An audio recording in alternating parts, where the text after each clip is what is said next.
Hi guys, and welcome back to Healthy Lifestyles with Singletary.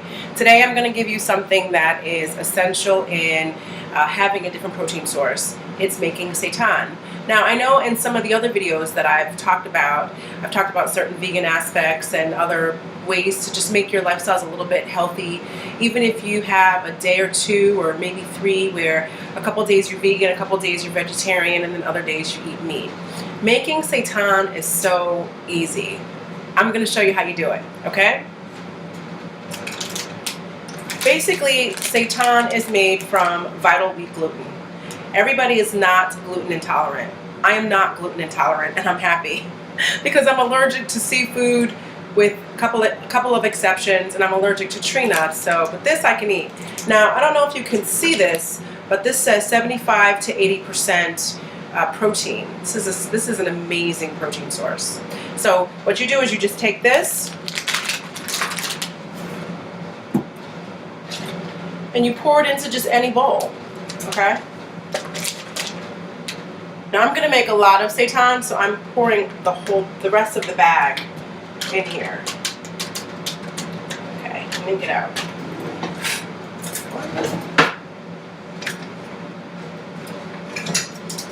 You just need like a fork and one of these wooden spoon jammies, okay? And I use the fork to just kind of mix up the clumps that might have been poured in there. And then you want to just pour a little water in there. And you stir while you pour, okay? You stir while you pour so that it can clump up. So can you see how this is clumping? It's very easy to make. You just pour water in the bag of vital wheat gluten is all you do, okay? And you stir and stir and stir it. Now, as you can see, I have some spices here. I have my adobo, I have Seitan, I have regular salt and pepper. You crush the salt and crush the pepper and put it in there. I have found from my experience that the spices that you put in the seitan, when it's at this level, it really doesn't transfer over after you cook it. And I've looked at different seitan recipes and they all say to put in this spice and that spice and put an onion in it and put all this other stuff in it. And then when you cook it, it isn't worth it. Okay, so you can do it to try it to see if it's worth it. The only few times that I've actually tasted the spice is I had to put a lot in there, and to me that's not healthy.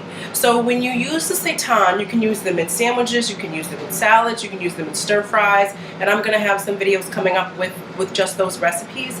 You can season it how you want to. You know, so if you wanted to have an Italian flavor, you use Italian seasonings.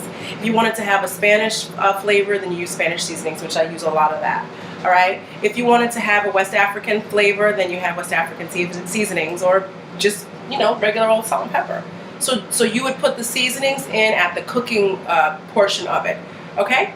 So what I'm going to do is continue to stir it until all of the seitan is mixed up in one clump. Okay.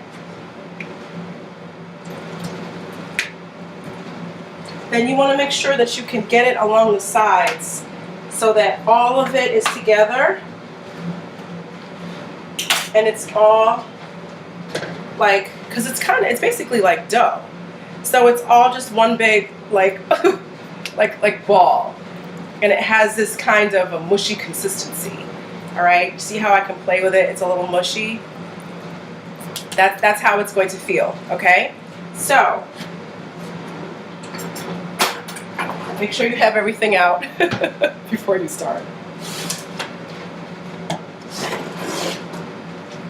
So then what you want to do is you want to take like your dough, okay, and put it on a cutting board or just a long surface and spread it out.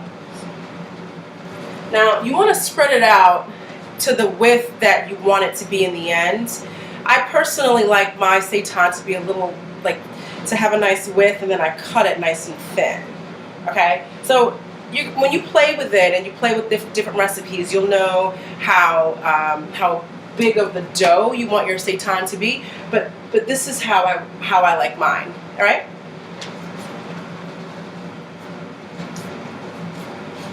And I spread it out, and as you can see, it's kind of the width of a cutting board. All right. So now let that sit there for about 5 or 10 minutes, and then I'm going to come right back.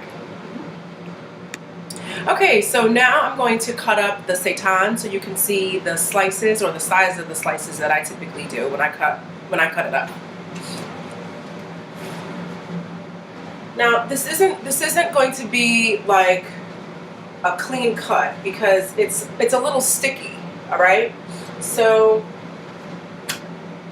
I like to cut them in fourths and then just move this off to the side for a second, and then I cut them. My preference is to cut them in sizes this big. So like this long and this thick.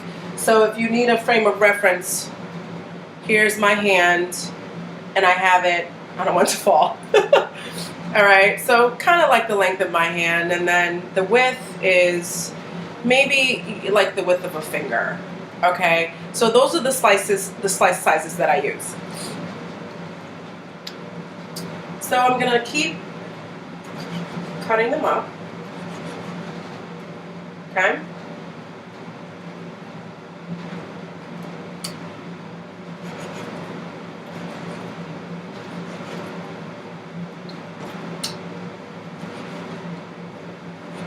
All right. So now each slice, it was long ways and then I cut them in half. Each slice is approximately 5 grams of protein. Okay, so long ways, like when I first held it up, that was approximately 10 grams of protein, and each little mini slice is approximately 5. I find that it's easier to work with the slices when they're this size. Okay, because if you use it in a stir fry or a salad or a sandwich, this is, from my experience, this has just been easier. Okay. All right, so what I'm going to do is continue to cut up those slices, and then I'm going to transfer it to a pot of boiling water. Be right back. Okay, so now at this point, we were just over at the counter chopping up the different slices of the seitan, and what I've done is I've put all of the seitan on a plate, okay, and just to transfer it from the counter to the boiling pot. So the slices, as you can see, are about this big, and they're kind of dry now. All right, you want them to dry out a little bit, but they're still kind of sticky. So what I have here is a pot of water that's going to boil. You can add in organic vegetable stock, and that way you keep everything vegan. But once again, from my experience, seasoning it at this step, I haven't found that it's worth all of the extra money, quite frankly, to put stock into this pot as opposed to just water, and then you season it the way you eat it. So that's just my advice. But you can try it the other way, where you use stock that has flavor, or you can put seasoning in the seitan when you're mixing it up originally, or you can put seasoning into the pot, when it's boiling. You can do that as well. If you are going to season the pot, whether the pot is boiling vegetable stock or water, then I would throw in some bay leaves, because bay leaves also add flavor. Okay. All right. So what I like to do is to make sure that my slices are separated, because if you put them in together, they're gonna boil together in there. So I put them in there. Now I turned the water on right when we were starting to record, so it's not quite bubbling, boiling yet, but it's hot. Like, I don't want to stick my finger in there. So, you just want to get the pieces. They're stuck to each other. Separate them. You don't have to hold a plate and use one hand when you do it. Makes it a little bit easier when you just do it like this. It doesn't have to be pretty. Just get it in there. Alrighty. Now, when you have the seitan pieces in there, when you're done putting them in, the water should cover the top of the seitan substantially. All right, I know that's a subjective word, but depending upon how big your pot is and depending upon how many slices of seitan you have will depend upon how much water you have. But it definitely should cover it, maybe like twice as much water. Like, let's say the seitan is level, however much water that is, then you want to make it double. Okay, you're going to have to play with it, because what's going to happen is the seitan is going to fill with the water or fill up with the stock that you put in there, and then you're going to take it out of the pot and then you're going to let it dry overnight. Okay, so you're going to have to play with that. I've made seitan where I opened the pot and it was pushing up the lid, and you know, I had put too much into the pot, and then I had to take some out and finish that, and then take the part that I had taken out and put it into another pot and finish it in different water. So you just want to make sure you have enough space and you have enough water, and that's going to take trial and error. Okay.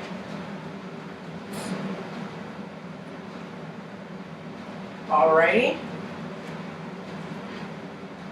So I'm going to finish putting in the rest of my seitan pieces, and when they get in the water and when it boils, they will stick, so expect that.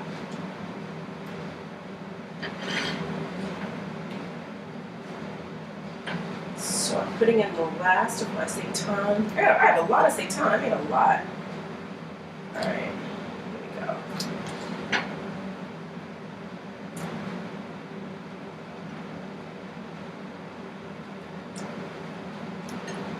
Alrighty, so now all of my pieces are in there.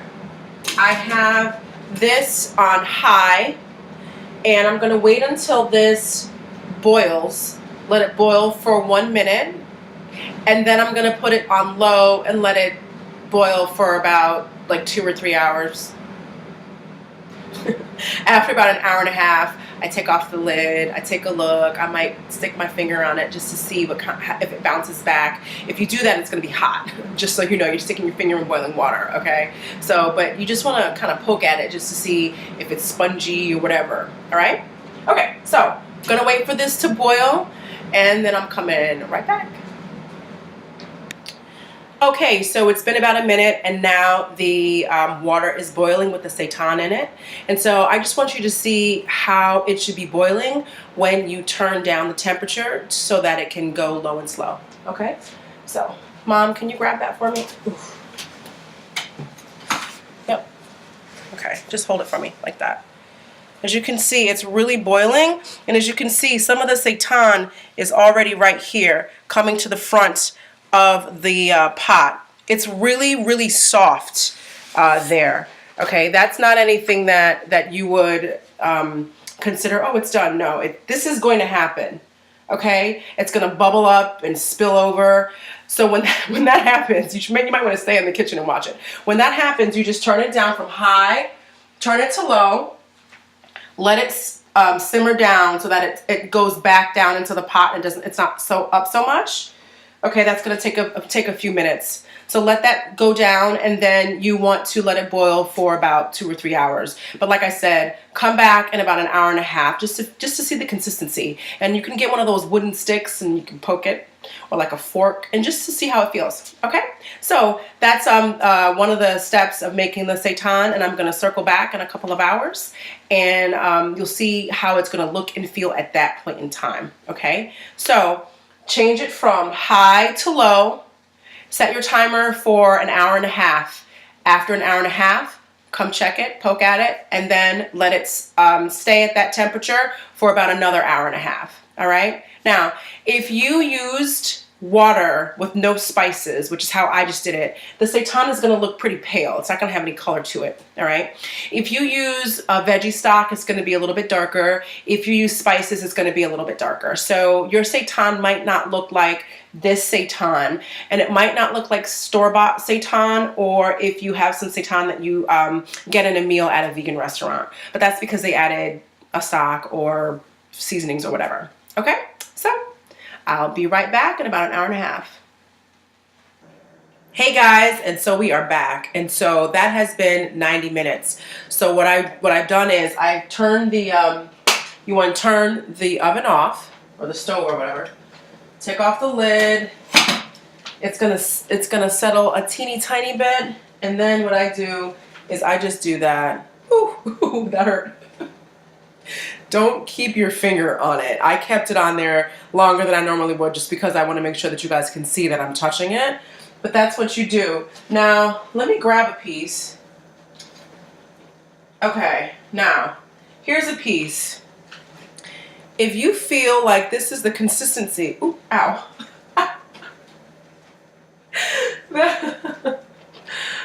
If you feel like that is the consistency that you want, then you can keep that. Usually you want to boil it for about, at the very minimum, maybe 30 more minutes. So 30 minutes to an hour. Now, let's say you're primarily going to use your seitan for a sandwich. If it's a little softer, then you can stop. I would say boil it for about 30 more minutes. If you're going to use it for a stir fry, then I would say to keep boiling it for about an hour. Okay, so because in a sandwich you want your meat to taste a little, a little easier to chew, and in a stir fry you're going to want the seitan to be able to withstand the wok and the sauce and stirring it around and stuff like that. Okay, so I know that I'm going to use this for a stir fry and a sandwich, so I'll probably take this out in about 30 more minutes, take out some of it for my sandwich, and then cook the rest of it for about 30 minutes. So I'm going to have 2 intervals. That's what I'm going to do. Okay, so we're going to leave this on for about 30 more minutes. See you then.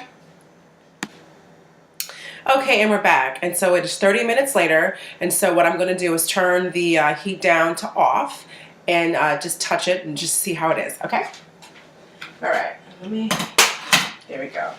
So okay, this is the consistency that I like. Now, I never touch it this much because I don't always tape it every time I make it. So what you want to do is you want to take it out of the pot and put it into a pan like this. I'm going to just show you a couple. All right. So do you see how that is? Oops, it rolled. Sorry. So just get like a regular old, glass pan and put a towel down and make sure the towel is flush with the pan. Okay? And then just put, ooh, it's hot. If you grab those pieces by themselves, they're hot. So be careful. So lay the seitan pieces down flat and touching a little bit, but you don't want them to overlap. All right? So I'm going to do that for you right now. You could let the water drain, but it's just kind of a pain to do that. Just grab it out of here. That's what I do. And the reason that's kind of a pain is because this pot is big and it's heavy, and then you have to get out the strainer. And you can do that. I just don't do it. I just grab it right out of the pot. It takes out one less step. Plus I use my fingers. Ooh, ow. But it hurts when you do that, but it's quicker. All right. Ooh. Ow. Okay, so this is how one layer should look. All right? It's just flat. Nothing is overlapped. And then I fold the towel over. All right, and then I just layer it again. Just want to make sure this one part doesn't fall over. And so I lay it flat, okay, over the first layer, and then I just layer it again. And I do that until this bowl is filled up. All right, and then what I do is I sit it down on the counter, and then when I go to bed at night, I just put it in the refrigerator. Because once again, even though this is vegan meat, it's really not meat. It's made from vital wheat gluten and water. So it's not going to go bad. I mean, you do have to eat it within a certain amount of time, but it's just not going to go bad like if you left meat out on the countertop. Okay? And one thing that I want to let you know about vegan eating is it's not about replacing real meat with fake meat or meat substitutes. It's about eating different types of grains and eating more fruits and vegetables and learning about the fact that you can get protein from different sources that we would never think of before. Like lentils, the lentil soup or the split pea soup that I make has a lot of protein in it. The seitan has protein in it. Beans has protein, quinoa, a lot of other things a lot of other dishes that I'm going to make for you have protein in them, and we just overlook it because we just go straight to meat, when in fact we don't really need to do that all the time, or at all, according to some people. Okay, so I'm going to continue to fold this over, but basically that's how you make seitan. So I hope this is something that can really be helpful for you. This is a great opportunity to eat less meat and to substitute that with a different protein source. Now, one of the reasons that I think it's important to do that here in the United States is because so much of it is contaminated with chemicals or hormones, and sometimes it's genetically modified. It's just a mess. When I went out of the country, when I went to Guatemala a few years ago, and I had some lemon chicken, it tasted completely different. It was like it wasn't chicken. It was just so different, and it's because the way that things are done outside of our country, it just tasted more natural. Like she had just killed it out in the backyard. She might have, and cooked it and fed it to me, and it was great. All right, so whenever you have the opportunity to give your digestive system a rest from some of the chemicals that we take in, it's really good to do that. Okay, so until next time, I hope you really enjoyed this lesson, and I hope this is something that you can use right away. All right, I'll talk to you later. Bye.